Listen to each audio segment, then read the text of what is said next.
Je me présente, Père Kafir, l'apostat sans limite, sur le chemin des non-croyants. Là, on a eu un super exemple de quelqu'un qui se ment pas, qui cherche et qui se pose des questions, tu vois. Je t'avais dit que j'étais en lecture de texte actuellement, donc je m'étais défini comme musulman sunnite. En fait, j'ai commencé à vous écouter après le débat Jacques Le Fou, Alex Islam sur la chaîne de Cassius. C'est mon père, il est venu me voir, il m'a dit, t'as vu la blonde qui défonce l'islam? Et il m'a dit, regarde, ça m'énerve, mais elle est très forte. Depuis les mois un peu où je vous écoute là, ça a remis en cause pas mal de trucs. Quand je dis rationnel, il faut que ça corresponde à la réalité. Tu me dis pas un truc extraordinaire sans preuve plus qu'ordinaire, quoi. Je dis, ça me fait penser à Bruno Charvet, c'est tout. C'est ça. Mais en fait, c'est par la méthodologie de l'erreur. C'est-à-dire que ce que tu fais là, ça s'appelle un appel au futur, et c'est un appel à l'ignorance. On appelle à l'ignorance carrément. C'est un sophisme, l'appel à l'ignorance. La science n'explique pas tout, elle n'en a d'ailleurs jamais la prétention. Bon, c'est plus ou moins ce que j'ai dit, mais je trouve ça, c'est mieux formulé. La science n'explique pas tout, elle n'y arrivera probablement jamais.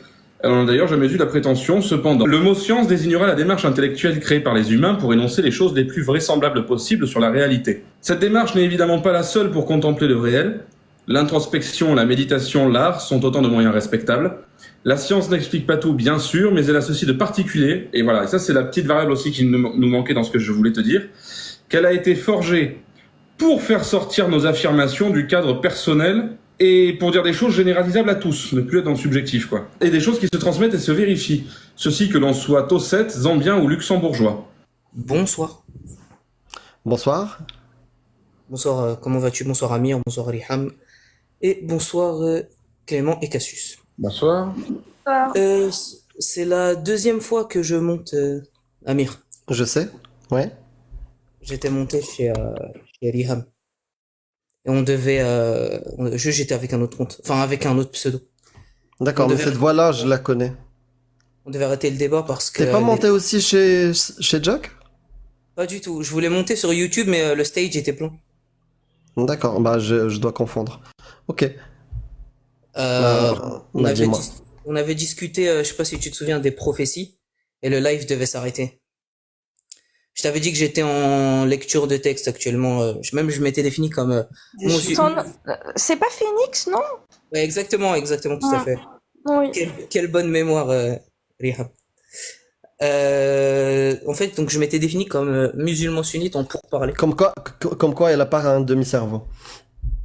Non, je pense pas ça du tout. Oui, et je t'avais dit que ta voix ressemblait à celle de Clemzy, non? Absolument. Oui, c'est bon, je remets exactement qui tu étais, c'était très intéressant. J'avais même fait des compliments sur Mindlier en arrivant. D'ailleurs, tu m'avais dit de voir la chaîne en attendant. Et le montage de Mindlier, la suite a été fini aujourd'hui. Ah, d'accord. Merci. Du coup, Amir, ouais, je montais parce que j'avais très envie de continuer un petit peu ce dont on parlait la dernière fois.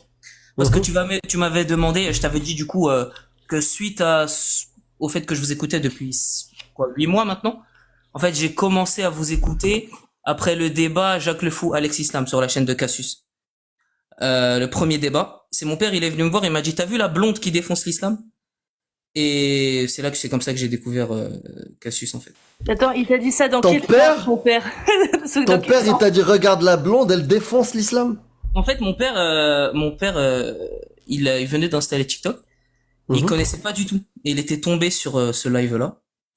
Et il m'a dit, regarde, ça m'énerve, mais elle est très forte. C'est tout. Et c'est comme ça que j'ai commencé à regarder. Et du coup, en fait, tu pourras dire, parce que toi, t'as entendu la parole de ton père et tu nous l'as rapporté. La chaîne de transmission, elle est parfaite. J'aimerais bien que tu lui dises, tu es d'une honnêteté respectable. Voilà. Ok, je lui dirai, ça marche. Et du coup, c'est là que j'ai commencé à lire les textes. Et c'est là que j'ai commencé à me demander pourquoi je croyais en ce dont je croyais, en fait. Et j'ai commencé à regarder, en fait, parce que, tu sais, on arrive du coup au premier questionnement, donc le déisme, l'existence de Dieu, être nécessaire, blablabla. Je t'en avais parlé la dernière fois et tu m'avais dit, bon, jusque-là on peut y aller, mais pourquoi Allah? Et là, je t'avais dit, on s'intéresse aux prophéties. Et tu m'avais demandé de donner une prophétie qui m'avait marqué. Et j'avais pas le hadith la dernière fois et tu m'avais dit de chercher le hadith. Et là, je laisse si tu peux le regarder. C'est le Sahih at-Tirmidhi 2181. 2181, c'est ça? Ouais, c'est ça. Tout à fait.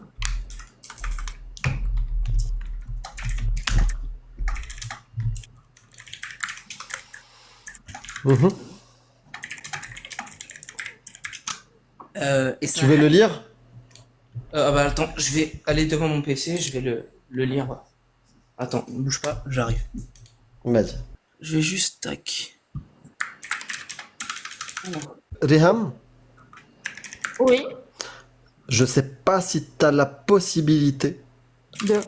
de choper ce hadith-là dans Durar. Parce que peut-être que Lequel j'aurais besoin du tafsir. Attends. Je le lis en anglais, Amir. والذي نفسي بيده لا تقوم الساعة حتى تكلم السباع الإنس. Pardon, je suis désolé. Vas-y, tu peux le lire en français ou comme tu veux. Je l'ai en anglais devant moi. Je l'ai pas en français. Si tu l'as en français, vas-y.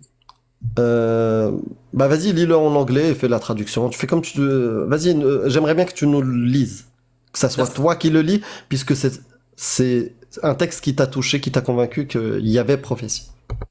C'est surtout la dernière partie du hadith. Donc, par celui qui tient mon âme en sa main, or the one in whose hand is my soul. Donc, l'heure ne sera pas établie juste avant que les prédateurs, comment je vais traduire ça, parleront aux gens, blablabla. Mais c'est surtout la dernière partie qui m'intéresse. Et que leur Non, mais déjà la première partie, ça serait bien que tu la traduises correctement. L'heure ne viendra que lorsque lorsque حتى تكلم السباع الإنس. C'est-à-dire, soit ça peut être traduit par des lions ou des bêtes sauvages parleront aux hommes.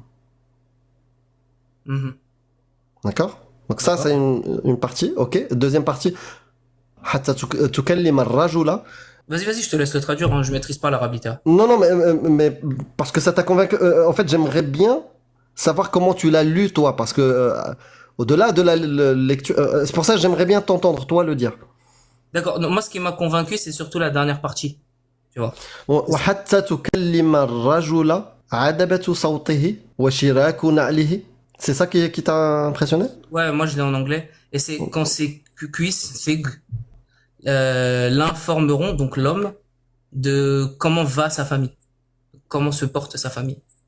Et moi j'ai direct fait le lien, par exemple, là, tu vois ce qu'on met dans la poche. Ouais, mais attends, il y a d'autres éléments avant.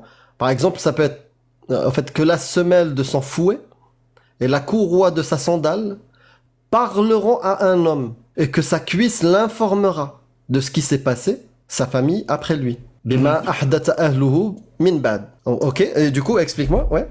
En fait, ce qui m'avait, moi après je dois peut-être me tromper, je fais peut-être du concordisme là-dessus, mais ce qui m'avait, Mais non, mais non, faut pas dire ça. ce qui m'avait surpris, c'est que tu vois, j'ai directement fait quand le lien, quand leurs cuisses l'informeront de ce qui, comment va sa famille, j'ai directement fait penser à ce qu'on met dans nos poches, c'est-à-dire le téléphone portable. Voilà. En fait, et je me suis dit comment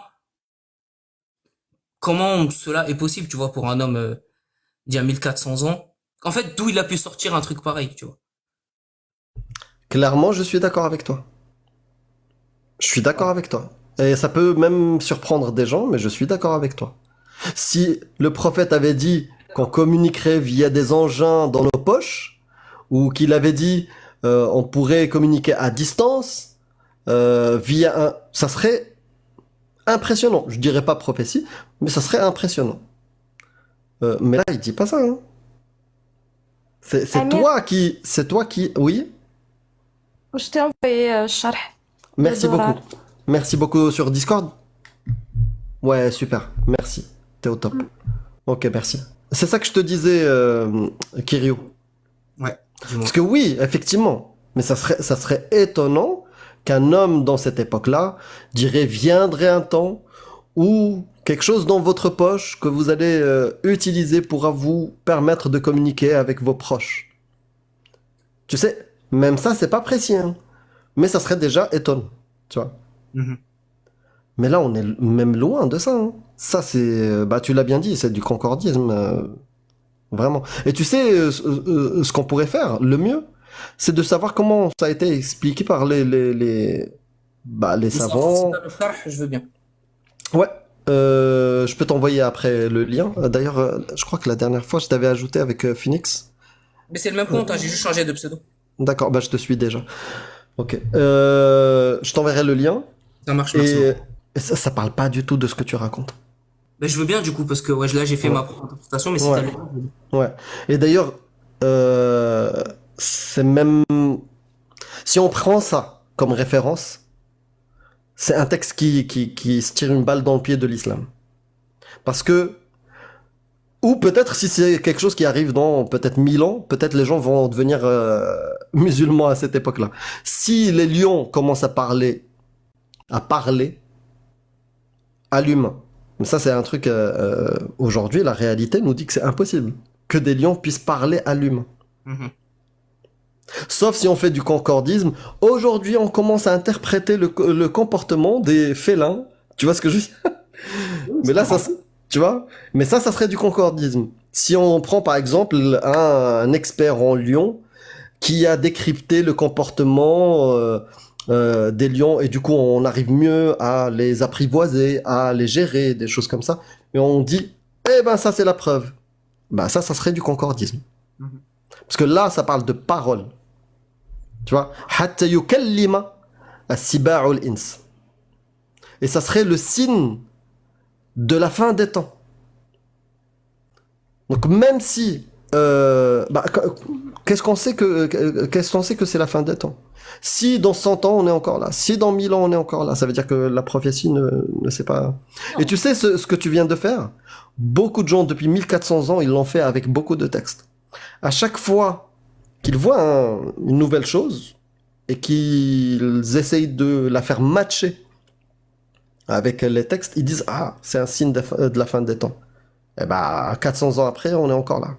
Ou 300 ans après, on est encore là. Donc, et bah, quand est-ce que la fin... Tu sais, il y a un hadith qui dit, le prophète, il dit, la fin des temps, c'est quoi? C'est quand ce petit gamin-là aura des poils blancs. Un gamin qu'il a vu dans son époque. Donc on dit quoi? Là, il s'est trompé, il s'est pas trompé. Un hadith qui dit ça? Oui. Donc est-ce que c'était une allégorie? Est-ce que c'était... Ben là on prend le même raisonnement qu'ont dit les savants par rapport à ça. Parce que tu dis que, par exemple, dans les Samsunites, etc., on prend les sharh, les tafasir, etc. Du coup, c'est par rapport au hadith dont toi, là, tu me parles, qu'ont dit les savants. Peut-être qu'ils ont fait une interprétation qui peut coller avec la réalité actuelle. Moi, je dis pas que c'est le cas. Je dis juste pour essayer de comprendre ta logique, faisons pas notre interprétation et aller prendre le sharh de ce que tu dis. Exactement, exactement. En fait, ce que je veux te dire, moi, la dernière fois, la question était quoi? La question, quel est l'élément qui peut te convaincre, ou qui t'a convaincu, que l'islam est la vérité?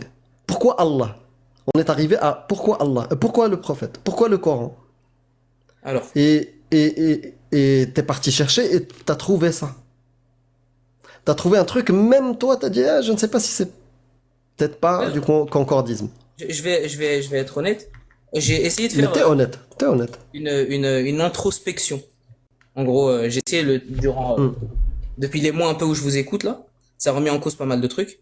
Et donc j'ai fait une introspection, je me suis dit, mais en vrai, pourquoi j'y crois, tu vois? Et là, à 90%, parce que t'es né, c'est culturel.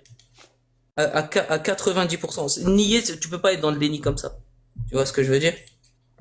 Beaucoup, beaucoup vont te dire non, mais etc. Mais quand tu y penses, et en fait, je me suis rendu compte que beaucoup d'arguments que j'essayais d'avancer, c'était des arguments que n'importe quel religieux pouvait avancer pour n'importe quelle autre religion. Donc ça te démarque pas, en fait. Tu comprends Exact, exact. Donc, je vais te lire une partie du tafsir, la première partie, que tu vas retrouver après, tu pourras traduire comme tu veux. La traduction, bien sûr, ne sera jamais parfaite, exacte comme la version originale. Et en plus, je la fais avec un outil. Donc, c'est même pas moi qui traduis de l'arabe au français, mais c'est une traduction générée. Donc, elle dit quoi? Le prophète, que Dieu le bénisse, en parlant de ce hadith, que le bénisse lui accorde la paix, a parlé en de nombreux endroits des signes de l'heure, de la fin des temps, les détaillant en expliquant ces circonstances. Parce que vérifier la véracité de ces rapports fait partie de la foi en Dieu et en l'envoyé de Dieu, parce qu'ils viennent de l'invisible et l'apparition de ces choses invisibles de la manière dont le messager, que Dieu le bénisse et lui accorde la paix, lui a dit, est l'un des signes de sa prophétie. Que Dieu... la foi du croyant augmente et les non-musulmans rationnels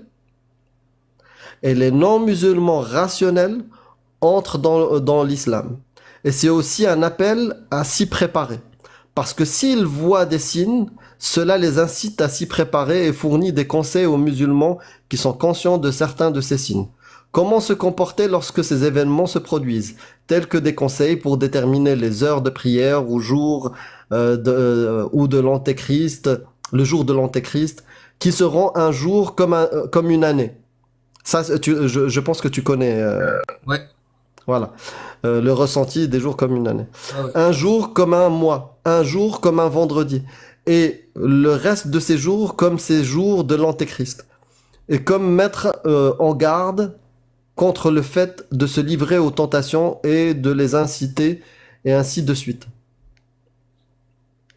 Tu vois, il explique pas du tout ce qui est dit. Oui. En fait, toi qui as l'habitude du contenu de Clément, je pense que tu dois connaître ce que c'est l'effet Barnum.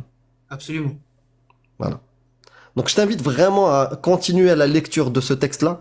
Franchement, même au-delà de l'effet Barnum, c'est même à côté du sujet. Oui, non, j'allais dire, ça répond pas, ça explique pas le truc. Non, ça, je suis assez d'accord. Et bien sûr, j'ai pas fini. Hein. Il y a une grosse partie. Voilà.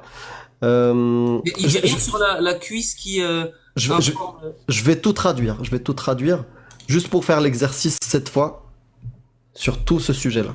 Donc la suite. Dans ce hadith, le prophète, que les prières soient sur lui, par celui dans la main duquel est mon âme, c'est-à-dire, donc il parle de la première partie, le prophète que les prières, qui a le contrôle de son âme. L'heure ne viendra que, c'est-à-dire l'un de ces signes de l'heure qui se produira avant le jour de la résurrection, et que tu parles, les lions sauvages sont des humains, et les lions sauvages sont des bêtes, et des animaux féroces, et le sens c'est que ces animaux parleront aux humains. Et jusqu'à ce qu'un homme parle au tranchant de son fouet. Ça, c'est la partie du hadith. Signifiant, c'est aussi un signe de l'heure que le tranchant du fouet parlera à son propriétaire. Signifiant ce que ses mains ont fait. Et voilà. Et le tranchant du fouet de Rafah et les lanières de ses chaussures. Et les lanières de ses chaussures, signifiant, c'est aussi un signe de l'heure que le lacet parlera à son propriétaire de ce que son pied a marché à travers. C'est-à-dire, voilà, si tu as commis des choses, t'as fait peut-être des péchés, bah, tes lacets vont te prévenir, voilà ce que tu as fait. Tu vois ce que je veux dire? C'est comme si tout ce qui est autour de toi te prévenait de tes péchés, de ton comportement, il te donnait des signes. Tu vois? Tranchant le fouet, signifiant si le signe de l'heure de ses propriétaires, et sa cuisse l'informera de ce qui est arrivé à sa famille après lui, signifiant, c'est aussi un signe de l'heure que les membres d'une personne lui parleront, et sa cuisse l'informera de ce qui s'est passé en lui, d'après lui, et ce qu'il a vu secrètement. Ça n'a rien à voir en fait. Voilà. Les paroles de ces choses ne sont pas impossibles au Créateur, car il est capable de faire ce qu'il veut. Dans d'autres récits, les paroles de la vache avec celui qui la porte et du berger avec le loup sont authentiques. C'est-à-dire d'autres animaux parleront aux gens pour les prévenir de la fin des temps. Dans le hadith, une explication de certains des signes de l'heure, l'une des preuves de sa prophétie. Que Dieu le bénisse et lui accorde la paix. Merci beaucoup, Amir. De rien. Conclusion, je retire mon avancée avec ce hadith. Mm. Et non, j'avais pas le sharh, mais alors là, Ouais. je sais pas quoi dire d'autre par rapport à ça. Mais je voulais juste revenir sur, vu que j'ai, très honnêtement, je retire ce hadith, ça sert à rien. Mais je voulais revenir sur quelque chose qui me semble un peu, qui me dérange un peu dans la manière de faire en fait, que j'ai l'habitude de voir avec Jack, etc. Euh, Beaucoup, par exemple, pour démontrer la fausseté de l'islam, pour que Jack. Oh, première fois que je te vois sans masque, c'est bizarre. Euh, D'habitude, pour contrasted, Jack aime beaucoup chercher le contraste. Il est beau gosse, l'enflure. Hein. Pour montrer le contraste avec son interlocuteur, Jacques ou Cassius ou vous, etc. Vous prenez quelque chose qui pour choquer. Dans le sens où vous allez prendre Zawaj al-Saghira, esclavagisme ou esclavage, je sais pas comment on dit, ou ce genre de choses, qui en 2024 sont tabous et ne choquent pas. Vous voyez ce que son tabou et choc, pardon. Son tabou et choc. Tu m'as fait peur, je me suis dit, comment ça choque pas? Ok, d'accord. Oui, J'ai un lapsus. oui, effectivement, effectivement. Ouais. Tabou et choc. Pour montrer, parce que vous voulez montrer que la position de l'islam sunnite ne permet pas d'avoir des positions humanistes sur des sujets dont tout le monde devrait avoir la même réponse. Vous voyez ce que je veux dire? Dans le sens, ça devrait être logique pour tout le monde qu'on ne devrait pas réduire quelqu'un en esclavage. En tout cas pour moi. Ouais. Mais dans le sens, ce qui me dérange un peu, c'est qu'ici, il y a une prémisse que vous n'avez pas démontrée dans votre raisonnement, qui est que, est-il possible que le créateur de toute chose mette en place des lois qui, moi, me choquent? Tu comprends? Parce que ici, Jacques, en gros, part du principe, Jacques ou votre groupe, Ou en moi. fait, vous partez du principe que si Dieu, créateur, met en avant une loi, donc dans la charia, qui va contre ma position humaniste, cela peut pas être un Dieu. Et je trouve, c'est comme si ça vous l'avez pas Non. démontré. Non, non, non, c'est pas ça le raisonnement. En fait, il y a deux angles. Tu as, et même il y en a plein, il y en a plein. Moi, ce que je peux voir, la première chose, oui, effectivement, on choisit des sujets qui, aujourd'hui, normalement, avec la connaissance. En fait, parce que là, quelque part, c'est comme si tu insinuais que c'est une histoire de mœurs et de morale ou... Non. En fait, quand on parle de mariage des petites filles, ou surtout pas, prenons le mariage des petites filles, ou les violences conjugales, ou l'harcèlement, des choses comme ça, aujourd'hui, c'est une connaissance. C'est pas juste une histoire de mon avis à moi, ma morale à moi, ou la morale de Riham, ou on peut ne pas avoir le même. Non, c'est une histoire de connaissance, d'accumulation de connaissances de la réalité. C'est-à-dire, on sait très bien les dégâts que peut produire un mariage d'une petite fille. On sait. Donc c'est pas une histoire d'appréciation ou de mœurs ou voilà. Donc quand on regarde ça, on sait que c'est pas une bonne chose parce qu'on connaît les dégâts. Maintenant il y a des caractéristiques de ce Dieu. On va regarder c'est quoi la définition de Allah. Eh ben c'est la perfection. C'est la perfection. Et dans la perfection, on peut lire ce que c'est la perfection de Allah. Kulli al-ilm, kulli al-qudra, kulli al-khayr, kulli al-ma'rifa. C'est-à-dire, il est omniscient, omnipotent, miséricordieux. De quel point de vue? Après, s'il parle à des martiens qui ont un autre type d'interprétation de la miséricorde, peut-être. Mais s'il parle à l'humain, moi, quand on parle de miséricorde, je pense que il devrait pas accepter, à travers les connaissances qu'on connaît aujourd'hui et les dégâts que ça peut produire sur une petite fille, il peut pas accepter un mariage des petites filles. C'est pas une histoire de morale. Ça, c'est la première chose. Mais au-delà, ça ne veut pas prouver que l'inexistence de Allah. C'est ça où je veux en venir exactement. Ça ne prouve pas l'inexistence de Allah. C'est pour ça que moi, même si à travers d'autres argumentaires ou rhétoriques et analyses, on peut arriver à l'inexistence d'Allah.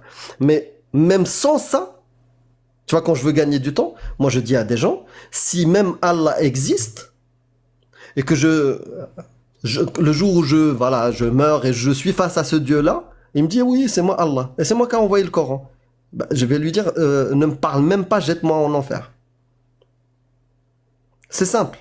Parce que ça va à l'encontre de mes valeurs. Il a envoyé un message à ma destination, à ta destination, à la destination de Clément apparemment, et d'autres gens. Donc, si moi j'arrive pas à le comprendre et je trouve que c'est barbare, c'est son problème, c'est lui qui est mauvais en communication. Il m'a créé avec mon cerveau, et mon cerveau trouve que le fait d'autoriser le mariage des petites filles est barbare. Et ça rentre en contradiction avec sa définition à lui, qui est miséricordieux. Mais là, Je trouve des indices comme quoi il est sadique. Ça rentre en contradiction avec sa définition qu'il nous a donnée. Il est plutôt quelqu'un de clément, autre. Raisonnable. Ouais. Voilà. si je peux me permettre de répondre. Là, tu as dit qu'en gros, tu trouves, en fait, tu pars de ta définition, tu trouves que selon toi, il n'est pas miséricordieux, donc ça va en contradiction avec sa propriété de miséricorde et de perfection, etc. Non. Mais, pardon, alors vas-y, je t'écoute. Si tu me dis que toutes les personnes aujourd'hui, en 2024, et tu l'as dit, trouvent ça barbare de marier et de avoir une consommation de petites filles. La majorité des gens, des humains, et tu l'as dit aussi, en 2024, trouvent que la pédocriminalité est inacceptable et condamnable. Ça veut dire que c'est pas que moi. C'est tous les humains trouvent que le fait d'autoriser ça est barbare. Même les musulmans. Oui, mais ce que je veux te dire, c'est qu'en fait, c'est pas quelque chose de généralisable. Parce que prends la personne qui, lui, trouve l'inverse. Ce que je trouverais horrible, hein. Mais prends la personne qui pense l'inverse. Pour lui, Ouais. là où toi, tu vois une contradiction, lui ne la voit pas. Ce que je veux dire, c'est que pour démontrer une chose, faut que ce soit, je sais pas, par exemple, en mathématiques, quand tu fais, Oui, oui. tu vois ce que je veux Je dire? suis d'accord avec toi. Mais là, on a choisi un sujet. Mais on peut en choisir plein. Ça va faire une accumulation de preuves.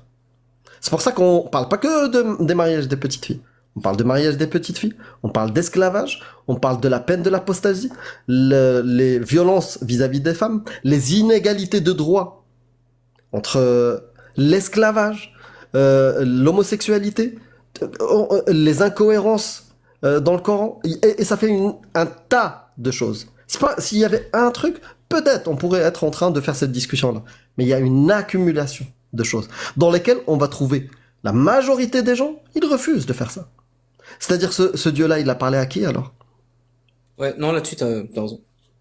Non, non, Tu vois, mais là, ton raisonnement, c'est que par rapport à l'accumulation de toutes ces choses-là qui, aujourd'hui, en 2024, sont inacceptables, par un raisonnement bayésien, il est plus vraisemblable de considérer qu'Allah n'est pas un Dieu. C'est ça que tu veux dire? Excellent, Ok, excellent. ok. Voilà. En fait, Tu lances des lives d'apostat, toi? Pardon? C'est quand que tu lances des lives d'apostat, je disais, pour déconner. Non, non, pas de souci, Clément. Je crois que non, non, mais j'essaie juste de comprendre un peu votre point de vue, en fait. Ouais. En fait, j'ai vulgarisé au maximum et tu l'as résumé bien comme il faut. C'est exactement ça. Ok, d'accord. Donc, ok, donc toi, tu optes par ce raisonnement-là pour Ouais. dire que, enfin, pas que Dieu n'existe pas, mais qu'en tout cas, Allah, comme il est décrit dans le Coran, ne peut pas être ce Dieu-là, même s'il existe. C'est ça que tu veux dire? Exactement. Et on D'accord. peut aller jusqu'à l'inexistence d'Allah. Tu peux le prouver, ça? Même toi, tu es capable de le faire. C'est-à-dire, parce que bah, vas-y, dis-moi alors. Bah, si tu pars de la définition de Allah, la perfection et tout, et tu regardes sa parole. Voilà, tu prends même 4 ou 5 caractéristiques de la définition de Allah, comme quoi il est sage, comme quoi il est omniscient, omnipotent. Voilà, tu prends ça, tu notes juste ces 4-5, et tu regardes le Coran, et tu explores les versets. Tu vas trouver des versets où il se contredit. Tu vas trouver des versets où normalement, s'il était omniscient, il connaît l'avenir, il devrait pas. Alors que c'est 2 versets qui se suivent. Dans 2 versets qui se suivent, tu as le premier où il te dit, j'ai plus les chiffres exacts, mais il te dit, par exemple, 100 d'entre vous vont gagner contre 1000. Après, il dit 10 d'entre vous, je crois. Voilà. Et après, il divise, il change d'avis. Donc, l'omniscience, voilà, saute. En fait, au final, on peut se poser la question à l'envers. Moi, je pense que ce livre-là est humain et qui comporte toutes les caractéristiques d'une parole humaine. Qu'est-ce qui serait pas humain dans ce Coran? Alors, est-ce que je peux me permettre de répondre à ça? Vas-y, bah, Souvent, justement. là, tu reprends souvent l'argument que Jack envoie quand il parle. Il dit ça a toutes les caractéristiques des Bédouins du 7e siècle. Les Bah, ça, c'est quand on est taquin. Mais là, on est vraiment dans un raisonnement, on enlève les taquineries. Non, non, non, mais Voilà. juste parce qu'il Mais dit... c'est vrai, c'est des humains du 7e siècle. J'ai essayé d'avoir ce raisonnement-là d'un point de vue. En fait, ce que j'essaye de faire depuis le début, c'est essayer de prendre les textes comme si j'étais pas musulman, pour éviter de tomber dans le biais de confirmation, etc. Sinon, ça n'a pas de sens rationnel. Euh, quand tu réfléchis, Jack il dit quoi? Et vous reprenez cet argument, qu'est-ce que vous dites? Vous dites les humains du 7e siècle vivant dans le désert d'Arabie étaient pour l'esclavage, Allah est pour l'esclavage. Ils étaient pour le mariage des petites filles, Allah est pour le mariage des petites filles. Maintenant, j'aimerais vous demander quelque chose. Moi aussi, on peut trouver par exemple dans le Coran des choses qui vont à l'encontre des mœurs de l'époque. Par exemple, que ce soit, tu prends par exemple l'interdiction de l'alcool. Tu prends l'interdiction de l'alcool, les humains, je peux finir Amir, excuse-moi parce que je vois que tu vas rallumer ton micro. Ils buvaient de l'alcool à l'époque. Non, j'ai vu le geste, c'est pour ça. Désolé, je finis juste. Ils buvaient de l'alcool à l'époque. Ils ont arrêté. Zina, par exemple, la fornication. À l'époque, ils avaient l'habitude bon, quoi que tu me diras avec l'esclavage, bon, oublie, je l'enlève celui-là. Mais par rapport à l'alcool, par exemple. Tu vois, j'aimerais bien juste avoir ton avis là-dessus. Sur l'interdiction de l'alcool. Pour dire que, parce que tu disais qu'Allah allait tout le temps dans le sens à l'époque. Donc, je voulais juste avoir ton raisonnement là-dessus. Bah, il y a plusieurs raisons qui pourraient, en fait, expliquer ça. C'est pas parce que un comportement va à l'encontre des mœurs de cette zone-là, c'est une preuve que c'est divin. Ça peut être vraiment un comportement des Bédouins du 7e siècle, mais dans un objectif. Mais au-delà de ça, la vérité, c'est que l'interdiction de l'alcool existait déjà dans d'autres mœurs, dans la même période. Dans d'autres régions, mais il faut pas croire que c'était une île sur une autre planète. C'était une zone de commerce et plein de choses. Donc l'interdiction de l'alcool n'est pas une innovation humaine. D'accord. C'est pas une innovation. Non, bien sûr, il Ça- y a d'autres contrées qui l'interdisaient, ouais. bien sûr. Voilà. Donc c'est pas une innovation non plus. Mais même au-delà de ça, ça peut être expliqué. Imagine, tu te mets dans la peau, dans les chaussures ou les sandales du mec du 7e siècle humain en train d'écrire sa recette pour contrôler, pour truc, ou même si t'es illuminé et tu y crois. Parce que moi, je sais pas comment ça s'est passé. Ça peut être expliqué facilement. Bah, d'ailleurs, si tu suis juste le récit islamique, tu peux trouver une explication. Parce que ça n'a pas été interdit du jour au lendemain. Ça a eu un sevrage, absolument. Voilà.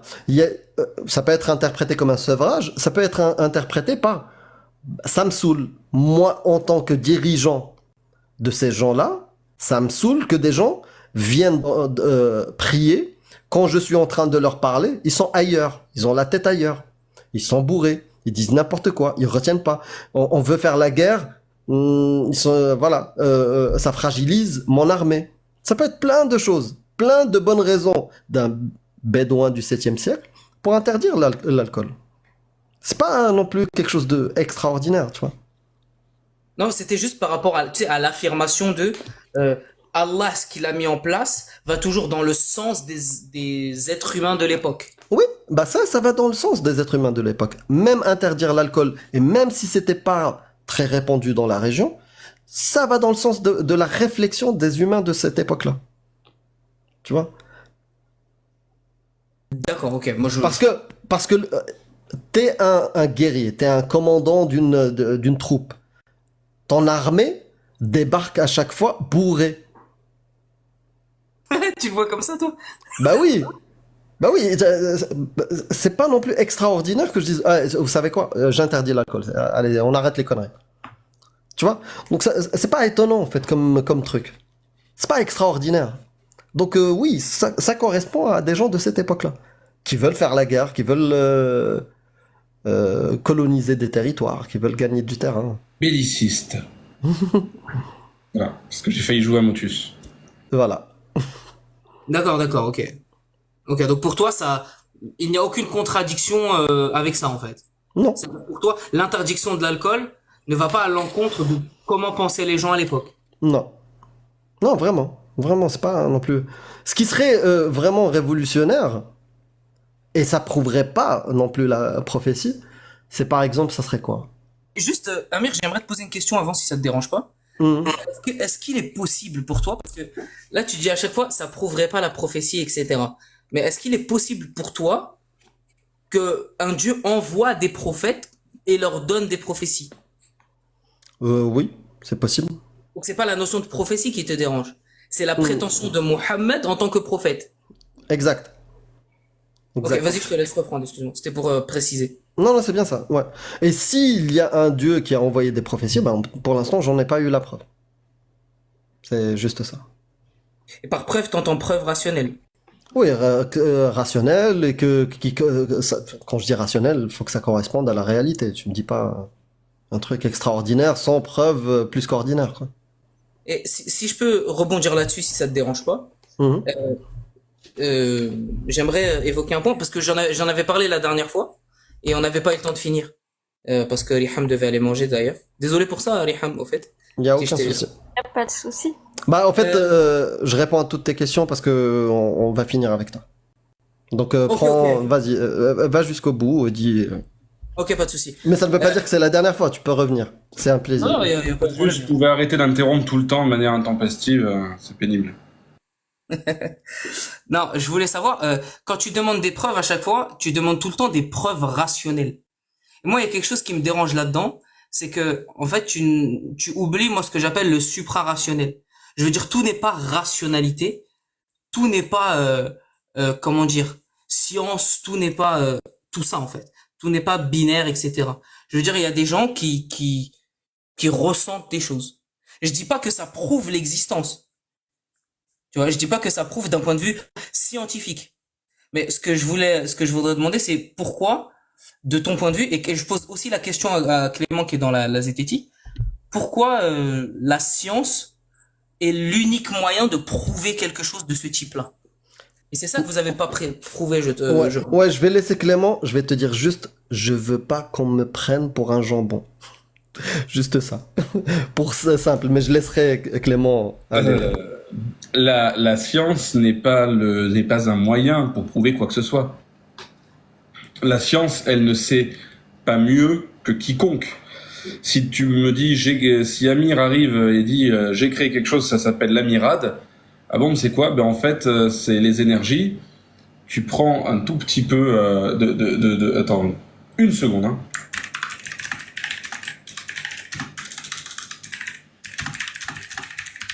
Je suis désolé, ça pouvait pas attendre. Maintenant, ça attendra. Donc, on lui vient de lui dire, il n'y a pas de problème, mais sur quoi tu te bases? Non, mais c'est le ressenti de chacun. En fait, pour observer le réel, tu peux avoir l'art, la méditation, la peinture, la collection de petites bagnoles. Moi, je connais, et puis il y a qu'à voir dans le monde de l'ésotérisme ou de l'occultisme.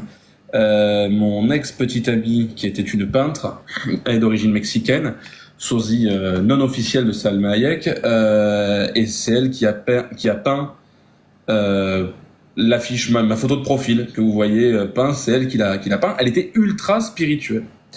Et cette fille-là, genre au Mexique, je va se ressourcer, machin, truc et tout. Et en fait, elle a lié les symboliques des cartes du tarot avec des cristaux de roche. Et elle fait de la voyance avec ça.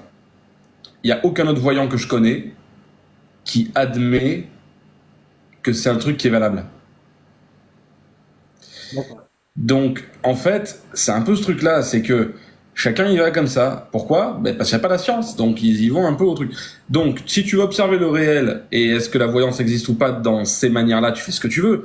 La voyance, elle va observer toutes les manières en question vis-à-vis d'un phénomène. Déjà, est-ce que le phénomène est, oui, observable, en dehors de Fontenelle, avant de se demander comment ça fonctionne, est-ce que ça fonctionne, avant de se demander, comme les gens qui disent, les voyants qui disent, oui, non, mais la science étudie aujourd'hui très sérieusement certains phénomènes de voyance. Ben non, il faudrait déjà qu'ils aient prouvé qu'ils existent, ça n'a jamais été fait.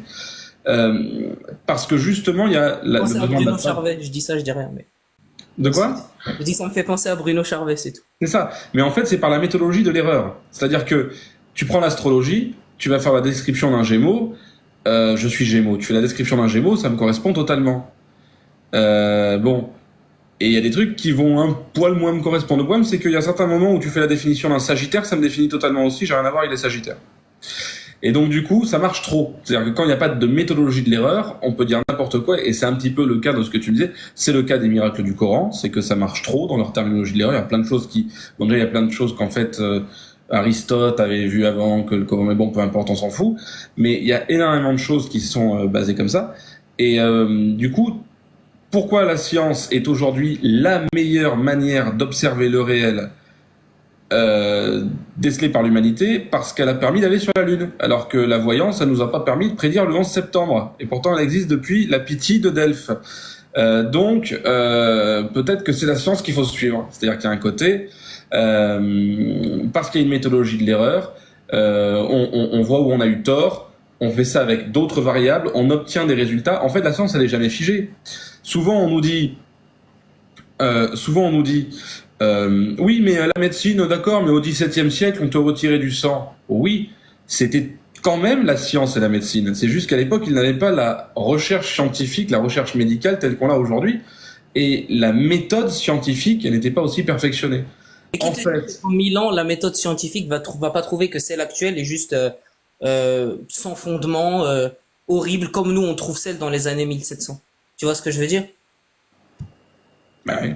Rien ne dit. Donc en fait, toi, tu veux Qu'est-ce qui dire dit que... qu'est-ce qui dit que la fin du monde, c'est pas après-demain et on est comme des cons en train de s'écharper sur des religions, enfin, au lieu de faire l'amour aux femmes qu'on aime.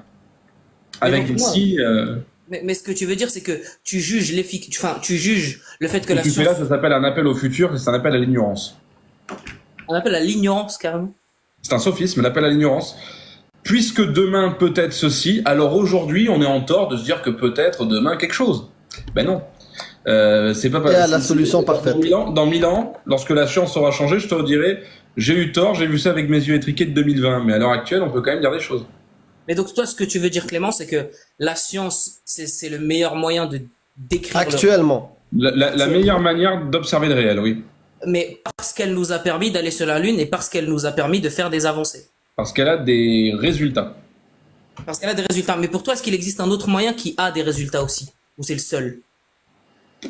Pour sa vie personnelle, l'introspection, l'art, la méditation, le yoga, La musique. religion, pour certains. La musique est dans la peau. Oui. D'accord, mais vous dites juste ouais, que c'est le meilleur à l'heure actuelle. Mais demain, si demain on montre qu'il existe Pour un modèle- observer le Pour réel. observer le réel, oui.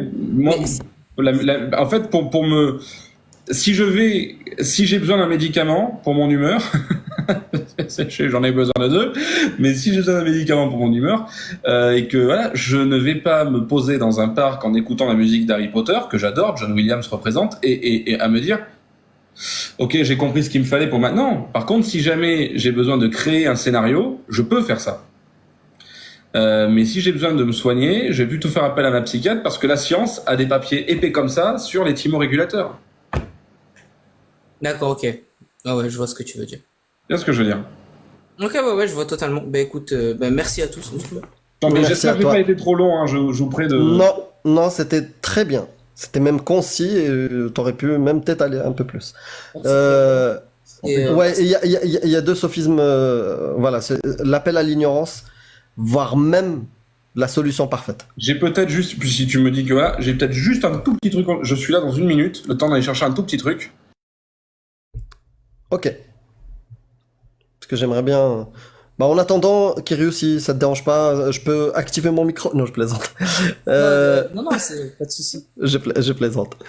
Ça fait bizarre, sur la majorité des lives que je regarde, c'est Cassius qui parle. Là, je l'ai pas entendu du tout. Ah bah c'est mon live quand même. Voilà. Ok. Non, là, je suis là, pardonnez-moi. Je suis là, pardonnez-moi. Donc, Je voilà. sais qu'elle te manque, mais Alors, ça j'ai sera rien sur dit, ça. j'ai rien dit. C'est Non, juste, je voilà. plaisante.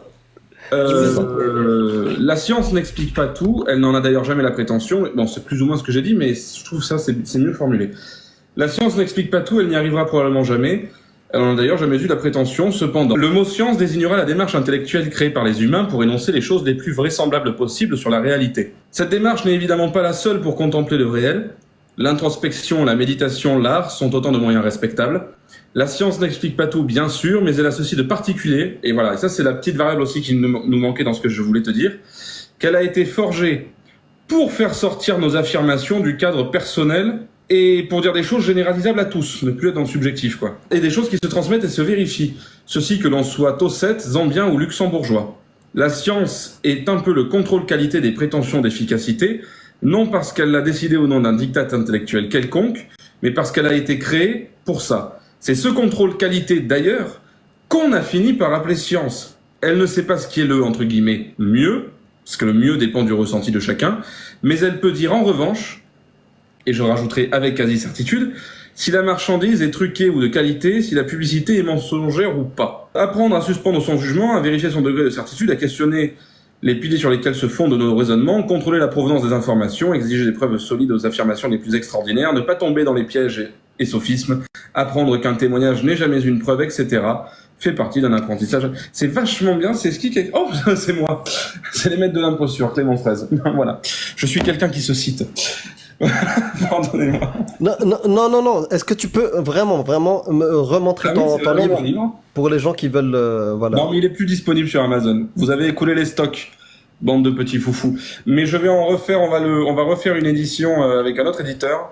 Et on va peut-être faire une édition plus volumineuse avec plus... Il était que sur Amazon, pas dans les... Aliénor, jalouse. Qu'est-ce qu'il y a? Il était que disponible que sur Amazon, il n'y a pas Fnac ou un truc... Il était sur Cultura, Fnac, etc. Mais il est sorti en 2020, donc... Ok. Mais le prochain qui sort est encore mieux, donc... après, peut-être que on peut le trouver d'occasion. Je vais en sortir une version nouvelle en e-book, et j'ai même... Peut-être, il y a 15 chapitres, je comptais faire peut-être 15 vidéos et le transformer en série. Voilà, ça serait pas mal. Ça serait pas mal. Et je peux juste finir sur un point, Amir? Oui, juste avant, j'aimerais bien citer une personne parce qu'on a parlé d'astrologie pour les gens qui sont intéressés. Si vous êtes intéressé par un ancien astrologue, de l'analyse critique de l'astrologie à l'histoire de l'astronomie en passant par du scepticisme scientifique, c'est la chaîne d'Astrosept, voilà, qui s'écrit Astroskept. Voilà, sur YouTube, et il fait du contenu. Oui, c'est mon grand ami Serge Brett-Morel, qui est un ancien astrologue, qui est devenu sceptique. Un ancien astrologue, et donc il a vraiment, et puis il a été assez reconnu dans les sphères de l'astrologie. Il est monté assez haut, et il est devenu sceptique. D'ailleurs, on le voit dans mes vidéos sur Bruno, il fait un petit caméo dans l'émission 2 et 3. Voilà. Astrosept, voilà. Donc pour ceux qui sont intéressés, n'hésitez pas. Et il est passé chez moi en live. Du coup, les études sur les masques. Ah oui, voilà, c'est ça. D'abord, elle m'aime pas, et après, elle dit gênant ensuite. Les études sur les masques par rapport à Covid, j'imagine. MP, contacte-moi, je t'envoie ce que tu veux sur les études avec lesquelles j'ai fait mes films. Kiryu, et puis après Arashkian, puis après Riham, et je ne sais pas si Cassius est disponible, et puis Clément, et puis après on... Et Ace a raison, Serge Brett-Morel a réussi à battre le biais d'engagement, oui, quand on a construit sa vie dans la... Et c'est exactement comme pour l'islam ou autre religion. Je voulais parler de l'escalade d'engagement, c'est-à-dire que c'est un peu comme dans... Des biais irrécupérables. Les biais des coûts irrécupérables quand il s'agit d'une vie et dans le temps, mais même de l'escalade d'engagement, tu sais, c'est la fameuse expérience de 1000 grammes, où tu électrocutes le gars jusqu'à un certain point, puis tu veux te rebeller, et le docteur ou le scientifique te dit non, tu dois continuer jusqu'à la fin. On pourra faire un live sur 1000 grammes, j'ai la machine à côté, la vraie. Et donc du coup, pour arriver à dire non mais là, si je l'électrocute ensuite, je lui fais mal, il me dit de continuer, je veux arrêter, je dois arrêter. J'en suis arrivé à 200 volts. Enfin, si j'arrive là, mais c'est que je suis con, j'aurais dû pas continuer. En fait, à 15, c'était déjà trop. En fait, à 0, c'était déjà trop. En fait, j'aurais jamais dû m'asseoir devant cette machine et accepter le protocole. Et là, et pourtant, c'est pas des coûts irrécupérables parce qu'on a perdu que 3 heures. Mais c'est une escalade d'engagement jusqu'à un point où les valeurs sont confrontées, le faisceau de valeurs est confronté avec la réalité. Et c'est un petit peu ce qui se passe quand Amir met les textes devant les gens qui ont des faisceaux de valeurs ailleurs que dans le sunnisme. Dissonance cognitive. Ça coince. Voilà. Et donc Serge Brett-Morel a battu ça en brèche, ouais. Et si vous voulez voir son témoignage, il est passé en live. Il y a un live de 2 heures, un truc comme ça, avec Serge sur son apostasie. Kiryu, à toi la parole, et puis Arashkian. Vas-y, Kiryu. Merci beaucoup, Amir. Moi, je voulais juste finir en faisant une pub pour 2 chaînes qui m'ont marqué ces derniers mois. C'est Hygiène Mentale. Et Jack le Fou. Pardon. Non, Jacques Le Fou, t'as vu, Non, je t'as vu plaisante, je à plaisante. quel point j'en parle, donc je pense que Oh, c'est surtout le Hygiène Mentale et le Précepteur. précepteur, magnifique. Le Précepteur, il m'a mis des baffes. Oui, moi aussi. Précepteur, hygiène mentale, et je pourrais rajouter j'ai 1000 grammes, Défécator, la Mister tronche en Sam. biais, Monsieur Sam, Astronogeek, Clément Fraise, et j'espère que j'en ai oublié quelques-uns. Alors, Mais Clément Frère, je l'ai connu avec Bruno Charvet. C'est ouais. drôle. Bah, en tout cas, merci beaucoup, Kiryu. Merci à vous, en tout cas. Tant mieux, Prends parce soin que- de toi, prends soin de tes parents, ton père, en tout cas, que tu as cité tout à l'heure. Merci en tout cas et bonne soirée. Bonne soirée, à bientôt. Salut Arashkian. Salut Amir, ça va bien? Ouais, très bien. Très bien, et Ouais, toi? ouais, ça va, super, super. Ouais, c'était intéressant ces débats sur la science, sur la pertinence de la science. Est-ce que la science a réponse à tout? Est-ce que la science Avec un musulman. Ouais, avec un Sunni. musulman. Ouais. Non, mais enfin, le truc qui me dérange souvent, c'est qu'on remette en cause l'intégralité de la science. Enfin, j'ai l'impression qu'il y a des gens qui ont une facilité à pouvoir s'abstraire de ce que la science produit, quoi. Comme si la science c'était un domaine banal, tu vois, qui avait pas, tu vois, qui avait très peu d'importance ou qu'on pouvait s'en passer. Alors que, enfin, en fait, ça, c'est vraiment se mentir à soi-même, quoi. Quand tu es dans cette démarche-là, tu te mens à toi-même parce que tu vois bien que la science est omniprésente. On baigne dans un monde ultra scientifique où tout, enfin, je veux dire, tous les objets de notre quotidien est le fruit d'une recherche scientifique intense. Enfin, il y a énormément de savoir en fait dans tous les objets qu'on a qui nous entourent.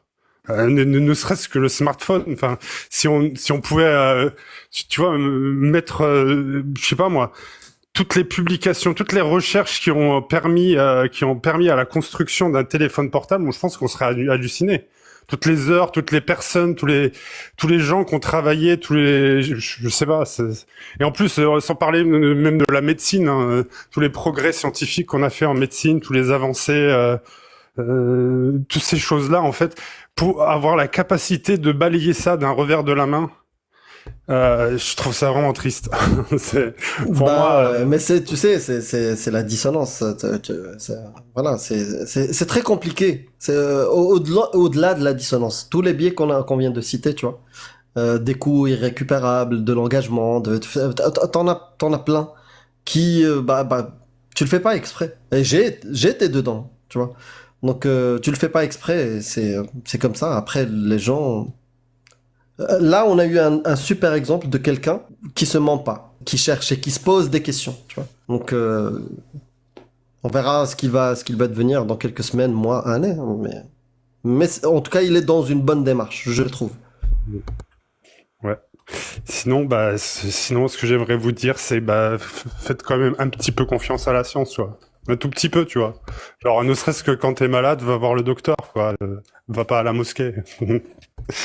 Voilà. C'est clair, c'est clair. C'est clair. Merci beaucoup, Arash. Merci. Merci d'être passé. Je t'ai vu par là. Riham, un petit mot de la fin? Non, c'était sympa. Ça m'a accompagné dans la soirée. Merci pour le live, Amir. Et à tous. Merci d'être passé. Monsieur Aboutouta, Clément Fraisse, pardon, je vais arrêter avec Je vous ça. laisse, moi je passe un coup de téléphone. À très vite, bisous. Prends soin de toi, merci. Cassius, je sais pas si tu pourras parler, mais en tout cas, merci d'avoir été là. Mashallah. Bon, merci à tout le monde. Passez une bonne soirée, bonne journée. Pour ceux qui étaient là, merci pour votre soutien. Et tous ceux qui sont passés aujourd'hui, j'ai aimé ce live. C'était un live pas très prise de tête. Les discussions étaient cool. Voilà. Donc ça change. Très bon live pour moi. Donc agréable, exactement Giorgio. C'est ça, c'était agréable. Ceux qui vous font croire des absurdités vont vous faire commettre des atrocités.